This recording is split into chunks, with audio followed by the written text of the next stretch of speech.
পুরুলিয়ার রঘুনাথপুরে আবাস ক্ষোভ, গ্রাম সভার মিটিংয়ে বিক্ষোভের মুখে পড়েছেন বিডিও। ইন্দ্রজিৎ আমাদের প্রতিনিধির সঙ্গে কথা বলবো। ইন্দ্রজিৎ, খুব সংক্ষেপে জানাও কেন এই ক্ষোভ?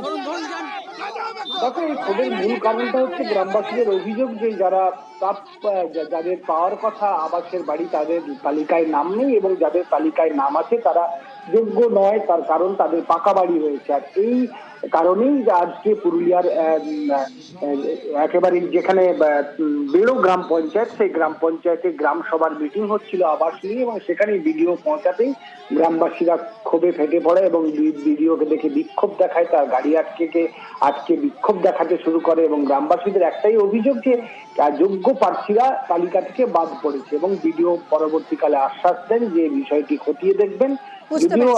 আমাদের নজর থাকবে এদিকে। ধন্যবাদ। সার্ভে হয়েছিল, সেই সার্ভে ফলাফল সে একদম পরিষ্কার বলা ছিল যে সার্ভেতে সরকারি আধিকারিকরা এই সার্ভে করবেন। সেই ফলাফলটা গ্রাম সভাতে প্রেরণের ব্যাপার ছিল।